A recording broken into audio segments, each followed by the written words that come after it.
There are certain patterns that people do who succeed and certain patterns that people do who are frustrated or overwhelmed. And I want to share with you what those patterns are, because this is not about just giving you some little time planner, because that's not going to change your life, nor will a piece of software. What will change your life is learning how to control and direct your own mind and emotions, and doing it in a way that really gives you what you want versus what maybe your environment may be demanding from you right now. I hope that sounds like a journey that's enticing to you, because if it is, I think that the skills you're going to get here will give you a lot more than what you expected when you signed up for this course. Now, by the way, you signed up for a program here called More Time, and yet you know there isn't any more. So why would you sign up for a course like that? Well, probably because inside of you, you know that there's more time for what matters for you if you restructured your life a little bit. You may not know how to do that, but a part of you knows that that's really possible, or you wouldn't even take in a program like this. In fact, I got a really important question for you, and that is, what is time? I mean, think about it. What is it? What would you say if somebody said, what is time? Well, people have all kinds of interesting answers to that. It's a calendar. It's a measure of activity, some people say. But I would say to you that time is nothing but emotion. Time is a feeling, and we forget that, and that's why we get stressed. Because we don't think about our feelings. We create to-do lists. And we focus on activities, and very often we get all of our to-do lists done. We cross off all the activities, but we're still not fulfilled. And many times we've got a bunch of movement, but we really don't have any achievement, much less these good feelings that we're pursuing. I mean, think about it. Time, you've had experiences in your life where time flew, right? Where hours may have felt like minutes, especially if you're with somebody you love, or you're doing something that really juiced you as a person, something you're really passionate about. So you and I got to get clear that if we're going to have more time, what we really have to have is more of the emotions we deserve, that we're going to have to learn how to direct and shape our own lives in a new way. And by the way, the promise that's been given to us throughout the years was that technology was going to give us more time, right? How's that work for you so far? I don't know about you, but I found that as my life became somewhat more successful, it actually became much more stressful. And with technology, instead of that freeing me, in some ways, and it's my own fault, the technology almost became the master of my life. I found myself limiting and living a life that felt limited by all these reactions I was having. And what I mean by that is work no longer was something I did at the office. Work was something that followed me on my belt with my beeper. It showed up in emails wherever I was in the world, and it showed up on my cellular telephone. And I was constantly reacting and then wondering why, gosh, I have all this activity and I have no time, and gosh, I'm not really feeling very happy even though I'm doing some good things. The reason is because there is one thing, and it's not technology, that'll change your life. And you know what's great about this one thing is it's one of the most powerful forces in your life. And the good news is this force, this power is something you've been using your whole life. And that is the power of focus. Just by changing what we focus on, we change literally what we feel. What you focus on to a great extent determines whether you're succeeding or whether you're failing in your business, in your career, with your children, in your intimate relationships as well. So focus really determines the quality of our lives. Whether or not you're fulfilled or whether or not you just feel stressed is really a matter of focus. And ultimately, your achievement level is clearly directed on where do you focus? Where do you put your energy, your emotion, your time? But the challenge is that most of us don't direct it consciously. In fact, a lot of us are incredibly stressed because we don't consciously direct our focus. Extraordinary people who produce extraordinary results have a different way of thinking. OPA is a different way of thinking. It models what it is I've learned from being around several million people, some famous, some not so famous, but maybe more profound in what they've done for the world and for themselves. I think, wow, in business and in life, the way you focus your mind will determine your success or failure. Now here's the challenge. Most of us don't direct our focus because we're in reaction to environmental stimulus. What that means, in technical terms, made simple, is there's three things in our life that tends to grab our focus and make us react rather than really live our life on our own terms. What first gets your focus? Things that have the potential to give you pain. Things that you kind of worry about. Things that you are challenged by. Things that you think could be a real problem. That tends to get our focus, and we tend to call that worry. Worry is an achiever word for fear. We're fearful that something bad's going to happen, so we put a lot of attention into it. And sometimes it's at the expense of things that are much more important, like our family or our health. Sometimes we worry about things that will never happen. And I think that what happens for most of us is fear gets our focus. And it's natural. It's our survival instinct to avoid pain. But we've got to break out of it if we want an extraordinary quality of life and think differently. And I'm going to show you some ways that you can do that for yourself. The second thing that tends to get our focus is things that can give us pleasure, especially immediate pleasure. Why? Well, think about it. We're stressed a lot of the time. We want to get out of that stress, so we look for something to make ourselves feel good, because that'll happen real quick. And very often we pick things that make us feel good for the moment, but don't really make our life better long term.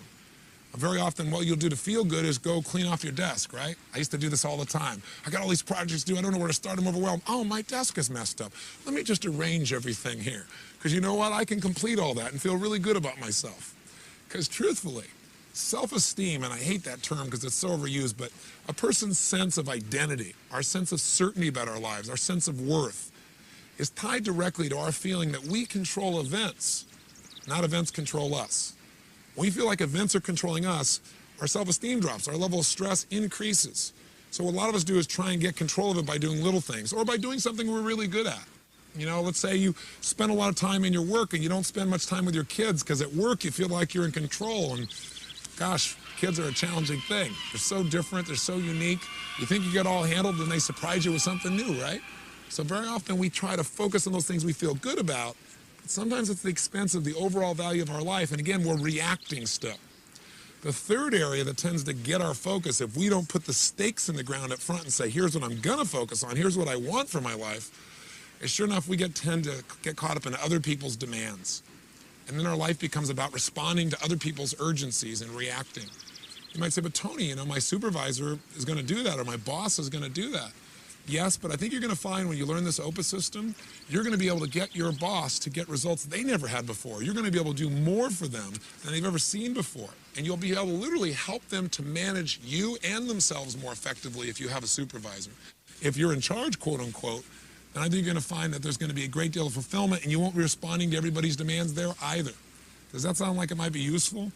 I can tell you something, as long as you're responding to the things that concern you, the potential for pain or worry, as long as you're trying to get a quick fix of feeling good, as long as you're responding to people's demands, you're living a life of reaction, and you won't get the level of fulfillment, much less the results that you really deserve. So how do we turn that around? Well, first of all, you gotta understand the price of focusing on what you fear. And I'll give you a fun, simple example. Years ago, I took up a fun sport, which is auto racing. And when I first went to this racing school, the very first time you get there, here's what they do with you. They put you in a car, and they say, we're going to show you what an automobile is capable of and what you can do.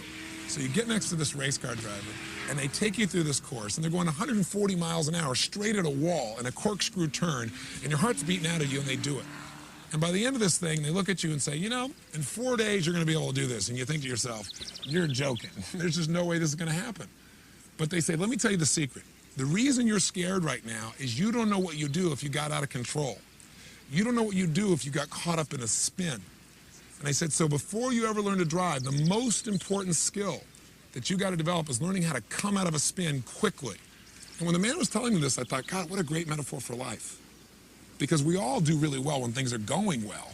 It's when we go into a spin, when things aren't working out well, when things that are stressful happen, that we kind of lose control of the direction of our lives and start reacting, and pretty soon our fear tends to cause us to end up on the rocks or in the wall, so to speak. So I said, okay, well, what's the secret? He said, it's really simple, Tony. Here's how it works. Here's how you come out of a spin. Focus on where you want to go, like this left-hand turn we're going to need to make. Don't focus on the wall in front of you. If you focus on what you fear, the wall, guess what happens? The minute you focus on it, you steer in the direction of what you focus on, and your life or your car moves that direction. If you focus on what you want, you will automatically steer everything in the direction of what you want. He said, do you ever hear about, you know, somebody driving down like a desert highway, and there's like a telephone pole every quarter of a mile, and this guy's driving his Porsche 100 miles an hour, and it's the telephone pole? And I said, yeah. He goes, that happens all the time. He said, you know why? As soon as people start to feel like they're out of control, they focus on what they're afraid of hitting, and they drive right into it. And I thought, that's a great metaphor for life. He said, so all you got to do is don't get scared. Even if you do get scared, you will. Even though you're fearful, focus on what you want, not what you fear. I said, no problem. I teach this stuff. How do you think I did? Not very good. Because what happened was he was smart. He got me driving for a while, and I was concentrating, and I was waiting. I knew any moment he's going to do this. But see, life doesn't give things to you. It doesn't give you challenges when you're ready for them. It's like just when everything's going great, that's when life comes by and gives you a little test. That's like when our Creator says it's time for you to grow and you're not ready for it, so you're going to grow the most right now. And so sure enough, I'm driving for 10 or 15 minutes. I'm waiting for us to push the button. After a while, I kind of just get caught up in the rhythm stuff, you know, kind of like getting caught up in your life.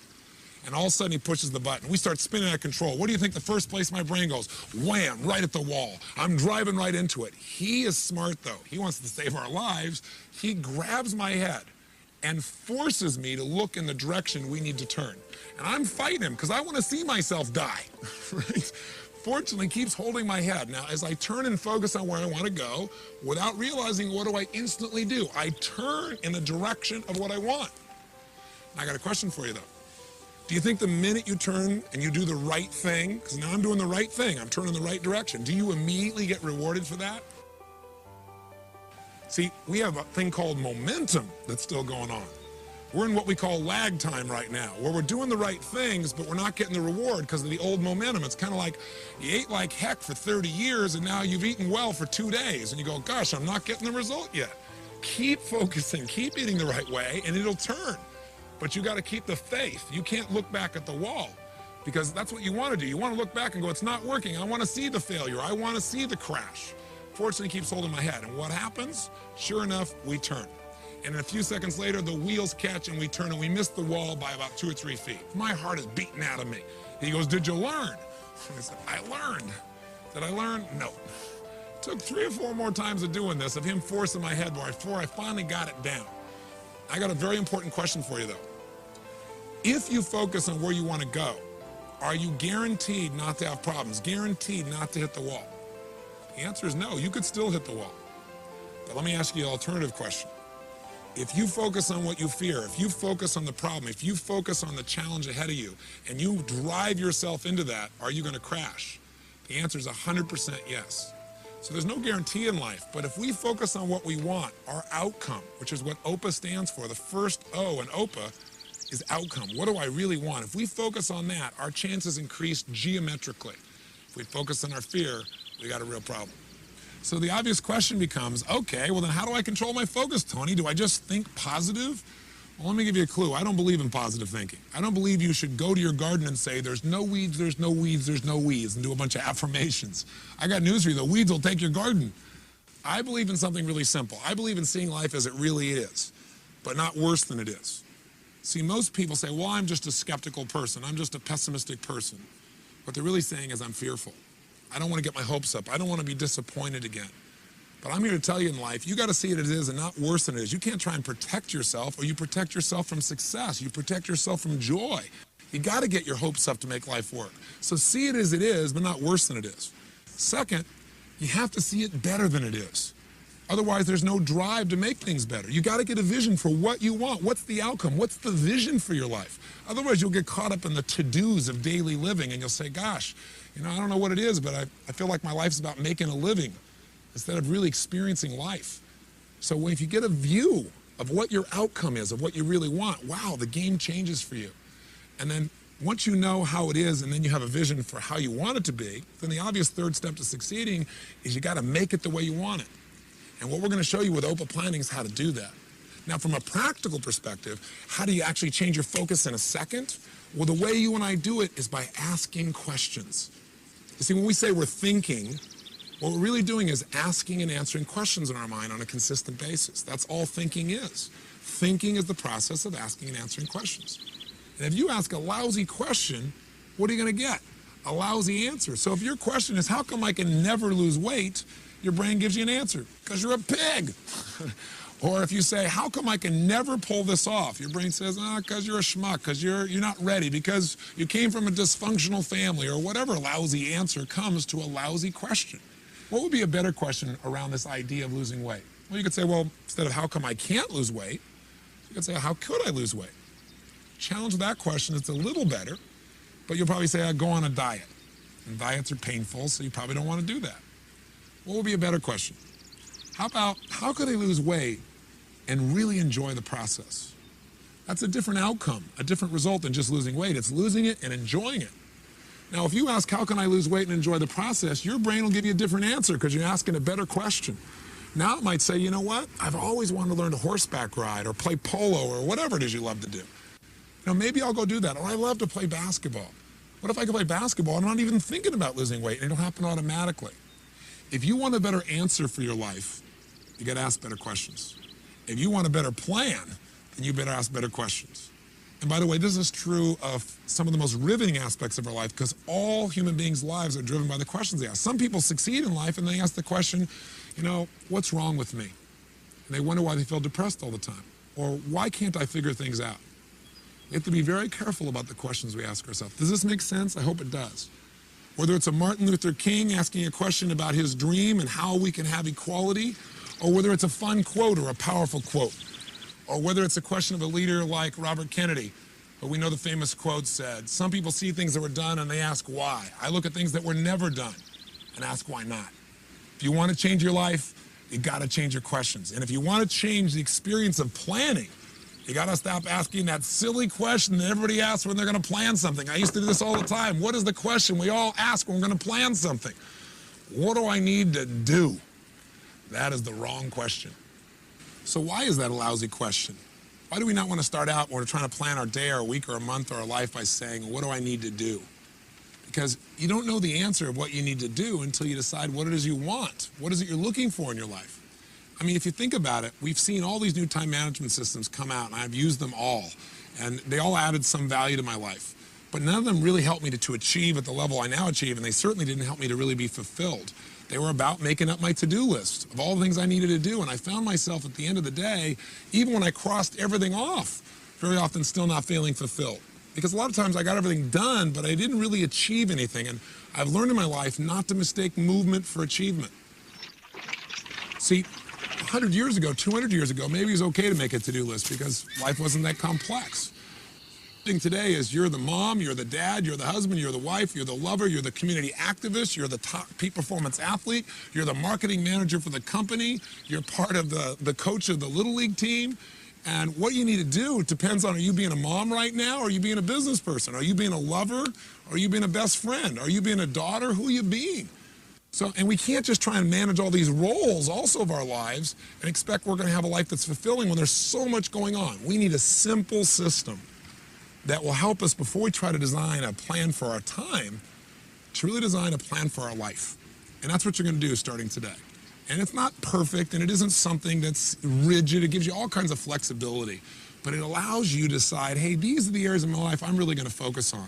I'm going to make sure I put a certain amount of my time and focus right here in my family, right here in my physical body so I have the energy I want, right here in my emotional well-being, right here as being a marketing manager, right here in my business and empowering the people that I work with so that we have a great environment, that we don't just get results, but we have fun. So we're going to show you a system for how to do that. And once you have the plan for your life, then your planning will not start with that silly question of what do I need to do? That's a lousy question. You're going to ask a different question. You're going to ask 3 of them and in a very specific order. And I'll just tell you up front, it's really simple. The OPA word stands for the 3 questions. Before I tell you the 3 questions, let me tell you what anyone who succeeds knows. You find anyone who's successful in any area of your life, business, finance, emotion, they're happy, they're fulfilled. Here's what they know. Number 1, they know what they really want. Most people don't know what they really want. They don't know what we call their outcome, their result. And when you don't know what your outcome is, when you don't know what you really want, life can be really frustrating. Life becomes a bunch of things you have to do. And it doesn't give you any juice. You don't have a clear direction for your life. And without a clear direction, very often you end up on the rocks of life. You just don't have the guidance. You don't have that sense of that my life has some kind of meaning. The second thing that people who succeed know is not only what they want, but why they want it. Because the reasons are what drive us as human beings. That sense of purpose, that's where the emotion is. That's where the juice is. Not just getting a target, but knowing why we want that target. That's what will get you to have the energy to actually follow through.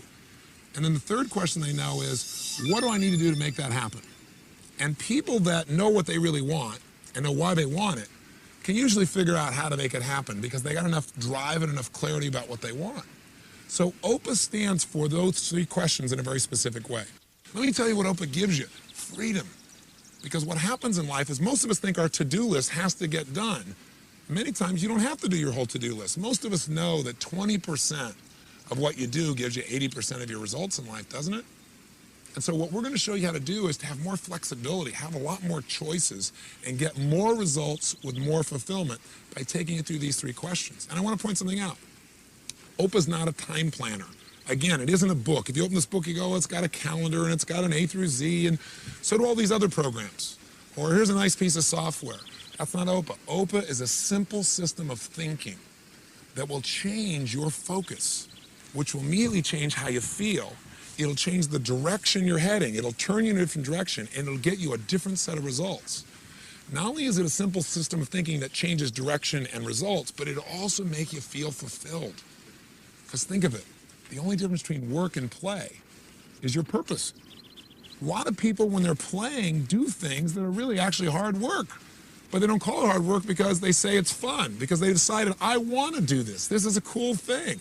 This is competitive, or this is creative, or this is strong. And everyone I know who succeeds, their work has become play for them. They have really found a way to enjoy what they do because they found an empowering purpose. Activity without purpose is the drain to your life. It's a drain to fulfillment. It's a drain to achievement. So we're going to get these little simple questions, and we're going to show you how to use them in a practical way. This book will guide you to get greater results and greater fulfillment. That's the whole process of what OPA is really about. Part of what OPA is going to do is you're going to put the stakes in the ground and say, these are the most important things in my life, and I'm going to focus on them daily. And you're going to start noticing things that will bring you closer to what it is you really want. If you focus on a to-do list, guess what you get? More to-do lists, more lack of fulfillment, more things to have to do. I don't want your life to be about being a human doing. I want it to be about a human being where you experience what you really deserve and what you really want. This is a chance to really get fulfilled, to change the emotions. I mean, would you like to feel more joy on a daily basis, more passion, more excitement, a greater sense of confidence and certainty? That comes from knowing that you're in control of the events, not the events are in control of you. I want you to have a system that is your system, your life management system. That's what OPA really is. So I want to invite you to join me now. Come on this journey. Decide right now you're going to do whatever it takes to master this. Because I can tell you that in my own life, I feel so many great privileges. And I'm sure some of it must be luck. There's luck in anything. But a huge part of it, I can tell you honestly, has been focus. I focused on what I knew was most important in my life, and I've created what I want for my life, which may be different for you. But I want you to have what you want to have, not what the environment is demanding from you, not what your next email is requesting, but what your heart and soul deserves and desires. So to do that, let's start with an OPA. So get started. You know the outcome. The outcome's really simple. Right now, you got to decide, am I committed to mastering a system for managing all my life, so my personal life and my professional life work together, so nothing has to suffer. And I believe that's not only possible, I'm committed to that result. The next question is why? Why are you going to become not just good at this, but outstanding? What's your reason? That's what I'm going to ask you to do right now. And I want to thank you for letting me dump so much on you in this short period of time here. I'm looking forward to hopefully meeting you someday soon, but for right now, let's get focused and let's get this life management system called OPA in your life now and begin the journey towards a life of incredible results and extraordinary fulfillment.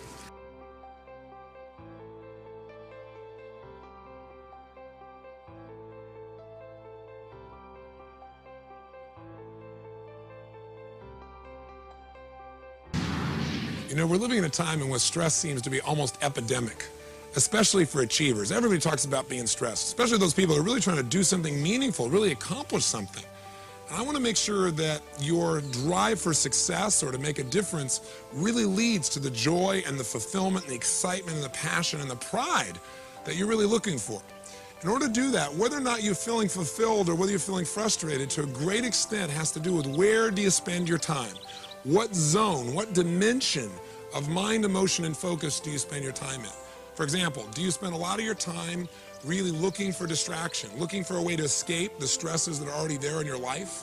Or do you spend more of your time getting seduced by things that really aren't important, but they appear to be urgent, and you kind of delude yourself into saying, well, I got to do this right now, when really, truly, you don't have to do it right now, but you add that additional stress? Or do you spend your time in drama, where you're doing things that really are important and they're really urgent? You got all these deadlines that have to be met right now. Maybe some of the deadlines that are stressing you out now because things weren't handled earlier on. Or have you managed to spend the majority of your time in your life in what I call the zone of fulfillment? that dimension where you're doing things that are really important, but not really urgent. And as a result, you tend to be at your best because you've taken away the stress. Take a look at what I call time targets. So let's start on the outside as this assembles now. The outside circle here is really where most people spend their time. It's in escape. In fact, it's doing things that are not urgent and they're not important. I call this the dimension of distraction. Or for short, you could just call it the escape dimension.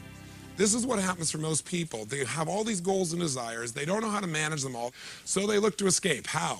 Drink some alcohol. Go hang out. Go watch television. Do something that for the moment is escape. Now, is that all bad and all wrong? The answer is no. But if you spend the majority of your time there, you won't be fulfilled as a person and your stress will actually increase. Now, the next circle, closer into the target, is that area that we call the dimension of delusion. That's because this is the area where you start doing things that are urgent. This is where you spend your time, but they're really not that important. And what fits in this category? Emails. I mean, these days, all somebody's going to do is type something and they can send it to 50 people with one keystroke. So a lot of us end up with a lot of emails that don't really, they beg us to respond immediately, but would you agree with me? A lot of it is just things that seem important, but really aren't important at all. They're just urgent because there's this demand that says, handle me, I'm here on your screen. The more classic example is the telephone. I mean, the phone rings and you're in the middle of something really important. And now you run to grab it and break the pattern of your focus and your feelings. Now, if we go to the third ring, the one closest to the bullseye, that's urgent and important items. That's the dimension of demand. That's where something says, we got to do this right now. You're going to have to spend time there. And a good portion of your life, if you're an achiever, is spent there. But if you spend too much area, too much time, too much focus, too much emotion in the area called demand, in that dimension, you're going to be one stressed character. So you've got to have a certain percentage of your time here, but not more than you need. And life will give you plenty of urgent and important things to deal with without you not doing your part. Where do you want to spend the majority of your time? You want to hit the bullseye as often as possible. That bullseye is the dimension of fulfillment. That's when you're doing things that are really important, but they're not urgent right now. Now, what fits in that category? Your health. Most people wait till they have a health problem to try and deal with it, and very often it's too late. We got to make that something that, even though it's not urgent, we make important, and we make that the time we spend no matter what. We spend time in what's important. So one of the secrets here is to identify, where do you spend your time? Are you spending 20% of your time in the zone, 60% of your time in urgent and important, called the dimension of demand, and then 5 and 10 or whatever in the other two? Are you spending 50% of your time in the zone? Let's do some time accounting of last week. Go for it and let's do it right now.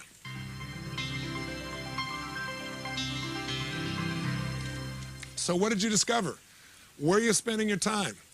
The optimum time, the goal, is to spend close to 50% of your time doing things that are important but not urgent, at least 40% of the time. If you're in that 10 or 20%, I know you're going to be stressed and you're not going to be as effective as you could possibly be. Does that make sense? People in my company will tell you, I believe that anything we really want to get done, if we're committed, there's a way to do it. There's some form of leverage. Someone else could speed it up for us. Someone else we could trade with. We could do something with. We could make it happen. Boy, if you could do that, your life would feel more fulfilled. Is it singing, a dance class, walking on the beach, time alone, time with a friend? I don't know what it is, but what is it for you? Maybe write those down. Guess what will bring you to the zone day after day after day? Oprah. When you ask that question, what's the most important outcome to me? It'll cause you to focus on what's most important to you, not just what's urgent. But what will bring you there is this life management system and this focus on outcomes. So have I sold you yet? You got to make sure you focus on spending as much time as possible doing what's important and not urgent. Get yourself into that 40, 50, 60 percentile there, and you're in for a great time with a lot less stress and an amazing amount of joy. Thank you. I'll bet I know where you want to spend the rest of your life. In the zone, right? Well, for me, this is the zone. What is it for you? Now let's go back to Tony in Fiji, and he's going to show you, just as he's shown me, how to create the life plan that will place you in the zone. Shall I proceed?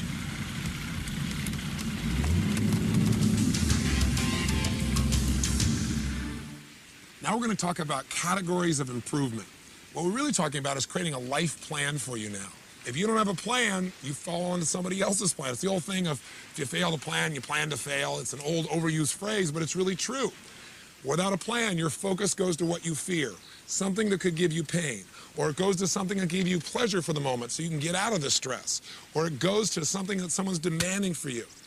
We want you right now to begin to create a life plan. In order to have a life plan, you got to have something you can manage. Think of this as a life management system. If you're going to manage your life, you got to look at what are the areas of your life that you really need to manage in order to succeed and be fulfilled. We call these areas, obviously, areas of management. There's only two primary areas of your life you really have to manage.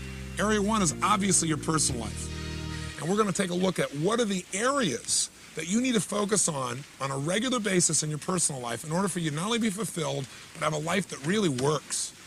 In your professional life, there are a lot of different things you got to look at. If you try to think about all of them at once, it's a bit overwhelming.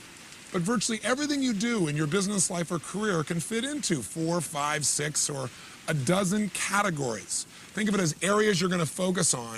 And the reason we call them categories is we don't want to just focus on them. These are areas that we want to continuously focus on and do things to improve them. Now, if you don't come up with an area and actually define it, life tends to grab your focus. So for example, in your personal life, what would be an area that you would need to continuously focus on and continuously improve if your life's going to work? Well, one area of your life would have to be your physical vitality and health. If you don't take care of that, if you don't focus on it, does it get better automatically? You and I both know the answer is no. You have to put focus in it, and you also have to measure it. The same thing's true of your finances. Finances don't get better by just hoping. Finances don't get better without focusing on it. If we don't focus on it, our finances tend to stay where they are or get worse. Same thing's true of friendships, relationships. Same thing's true with your family. Same thing is true of your spirituality. If you don't put a focus on what you believe spiritually and making sure you're measuring that you're really aligning yourself with your creator or whatever you believe, then you don't feel that same level of fulfillment in that area of your life. So we're going to put the stakes in the ground and say, you know what, I'm going to have a life plan that's going to require me to continuously measure my progress in each of these areas. And I'm going to set specific goals in each of these areas. And when I go to plan my day, instead of saying, what do I need to do? I'm going to say, what's most important for me to achieve? Because unless you come up with those categories, your focus will go to the urgencies of the moment, and you'll be pulled out of the zone, and you won't get the results or the fulfillment you deserve. Think of it this way. You cannot manage what you can't measure. So you got to stop and measure it and say, this is what it's going to be, and this is how I'm going to achieve it. In fact, and a good metaphor for it is this, the little wheel of life. It's just a simple thing. And let's have you watch us do it, and then do it for yourself. Like, for example, in this person's case, we'd say, where is this person in these 6 areas? Their physical body, where are they compared to where they want to be? If the dot in the middle here is 0 and the edge of the wheel is 100% of where they want to be, where are you? Are you 100%? Are you a 10 physically? Or are you a 5 or a 3 or a 7? Let's say this person says, well, I'm about 70% of what I'd like to be ideally. Okay, well, let's figure out about 70% of the distance and draw a mark right now, just like we've done. Let's look at emotional life for a second. Where are you emotionally compared to where you want to be? Emotion means how much joy, how much passion, how much excitement. It's probably about 30% of where I want it to be. Well, then draw a line of it's approximately 30% like we're doing here. And let's look at the next area. Let's say your financial life. Where is it compared to where you want it to be? Well, I have very big goals. I'm about 10% of where I want to be there. Someone else may say, no, I'm 90% of where I want to be. Okay, well, mark that.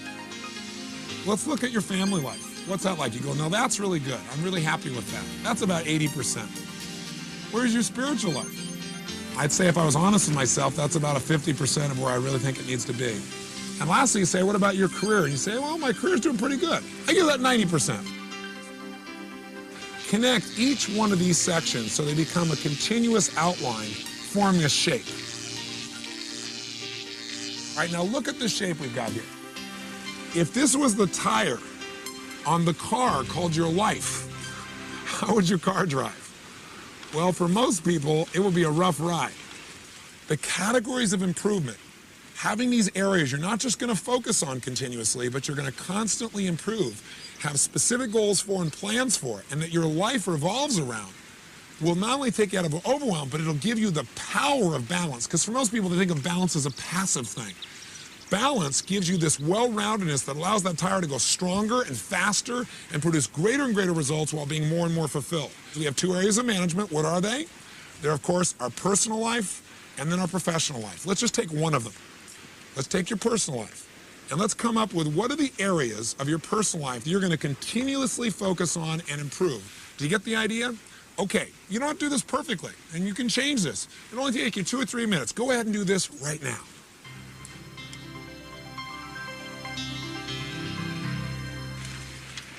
Now, that was pretty easy, wasn't it?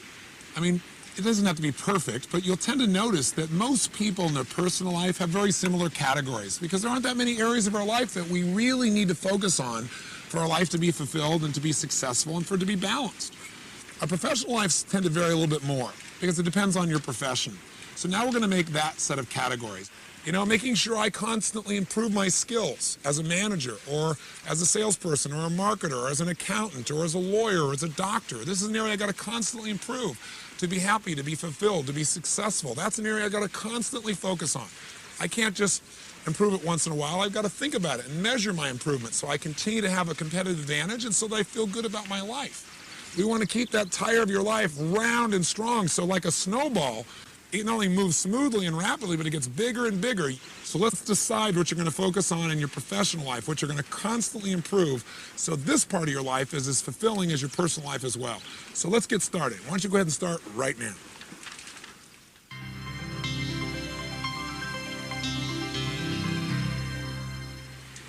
So how'd you do?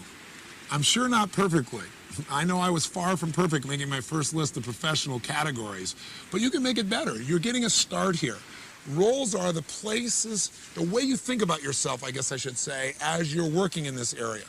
So for example, if you go, I got to work on my finances, it's different than you say, you know, I need to work on being my financial genius today. Because when you're feeling a financial genius, it makes you smile. It puts you in a different place. In these areas of your life, these categories of improvement, let's juice them up. Let's say, the area of your physical body, maybe we'll put a word or two there like world-class fitness, and then we want to create 2 or 3 roles, or maybe more. Who are you? You're an athlete. You're maybe an Adonis, right? Something humorous, something that'll juice you up, something that'll make you smile, something that'll say, wow, when I think about that, I want to go there. I want to spend time in that particular area of my life. I'm a pilot, for example. Saying I'm a pilot is interesting, but when I go, you know, I'm a licensed source of passion. That makes me laugh. That makes me smile. That allows me to share that feeling with other people in a different way.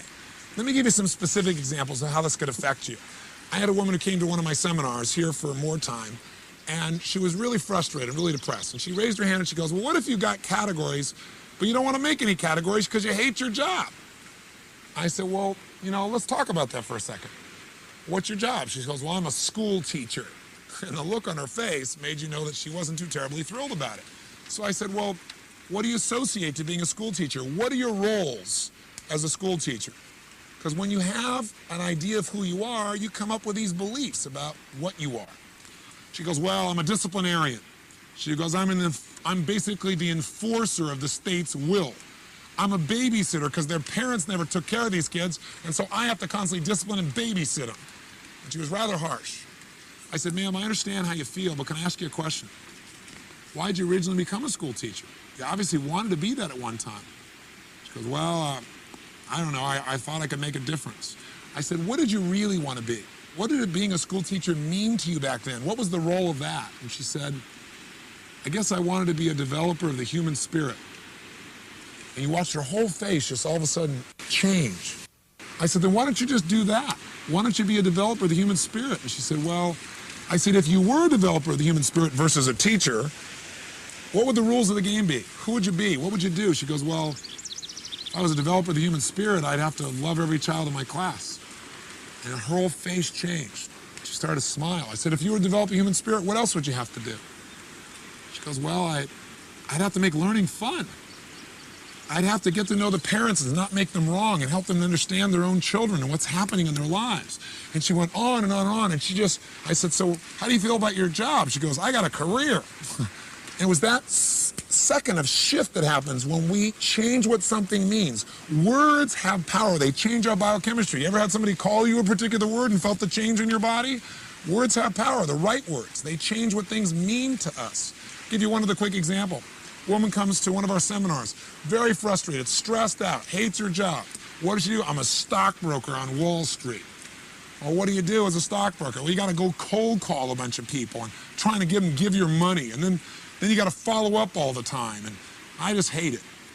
I said, okay, well, you can change the job. But before you do, you know what the problem with changing jobs is? You take you with you. You always think it's the company's the problem, and you go to a new job, it feels okay for a while, but pretty soon you're back to the same problems. I said, what we got to do is change your mentality, your psychology.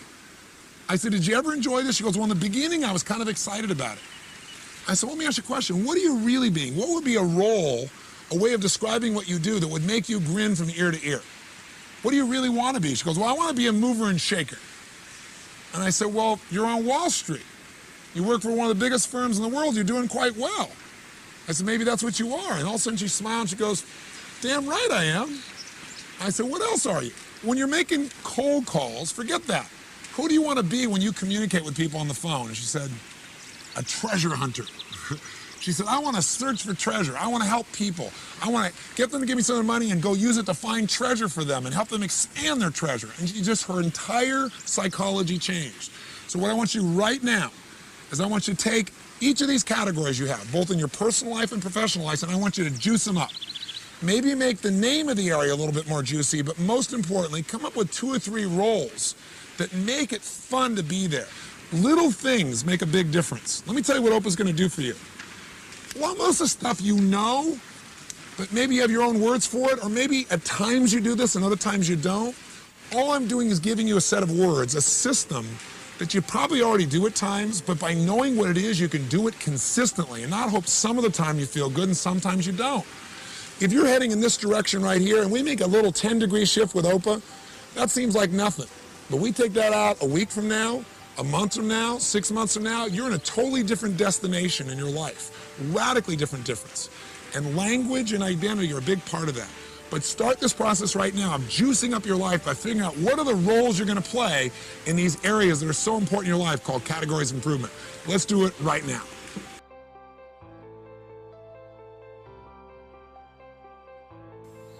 So we've got to ask those questions. So now the big question is, how do we turn this into a system? Well, a big part of the system of being able to manage something, besides knowing the outcome, knowing why, and the action item, is creating a visual chunking system. Now, what the heck does that mean, a visual chunking system?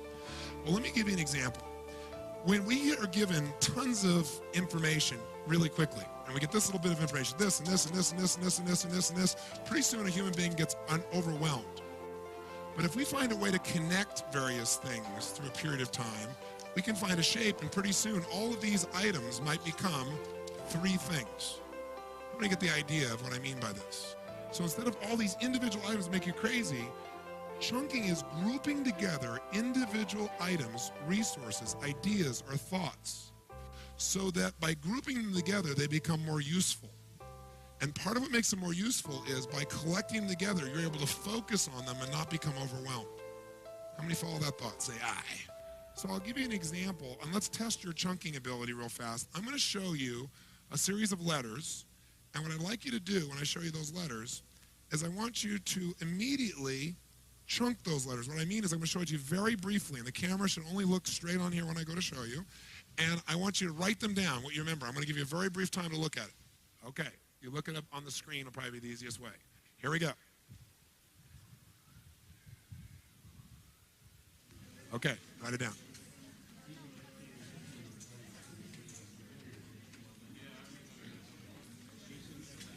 Raise your hand if you're finished. Raise your hand if you're finished. Okay, great. So I'll turn it around now and then see how accurate you were. How many got them all accurately in order? Let me see a show of hands. Okay, keep your hands up. So we got less than 5% of the room, probably 3% of the room. How many got, well, how many letters are there? I think there's 11. 1, 2, 3, 4, 5, 6, 7, 8, 9, 10, 11. How many got, of the 11 letters, you got at least 7 or more of them accurately? Okay? How many got less than 5 accurately?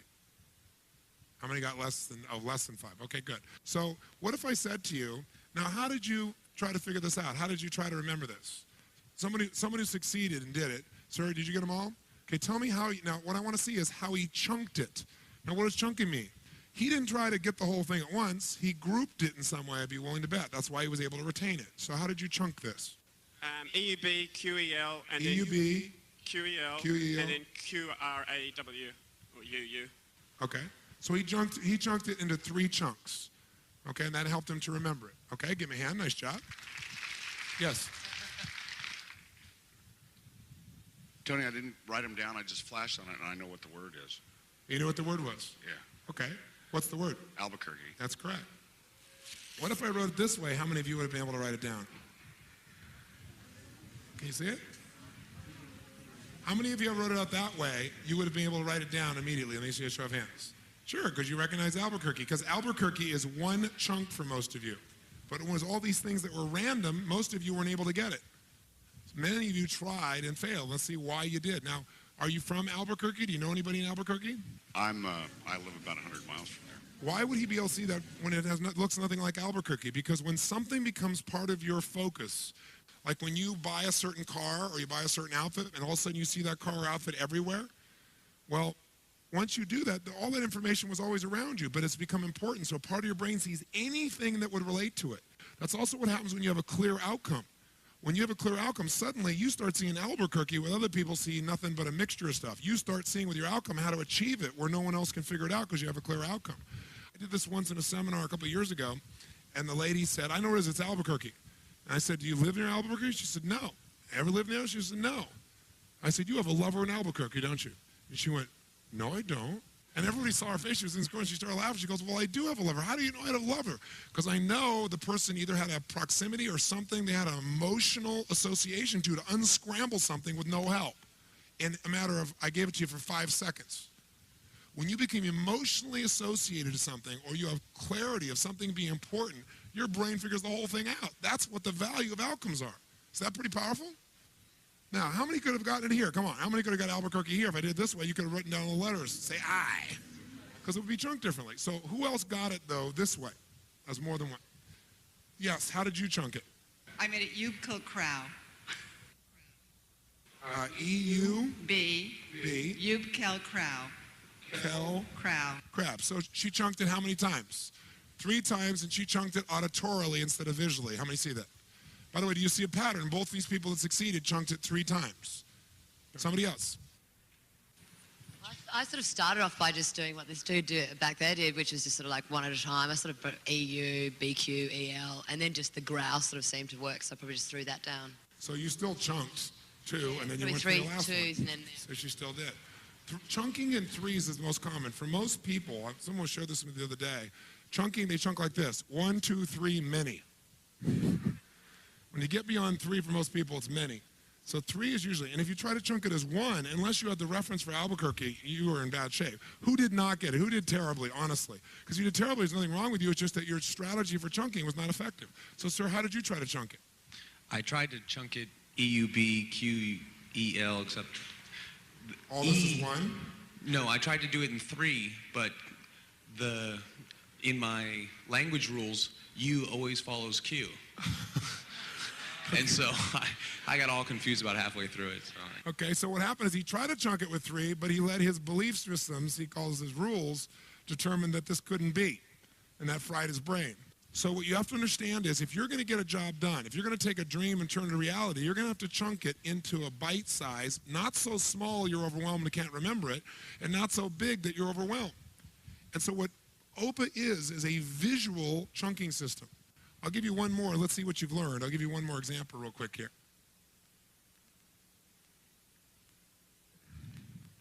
Are you ready? This one's easy. Ready? Put your pens down. I want you to remember this in your head. This is a chunking thing. Here we go.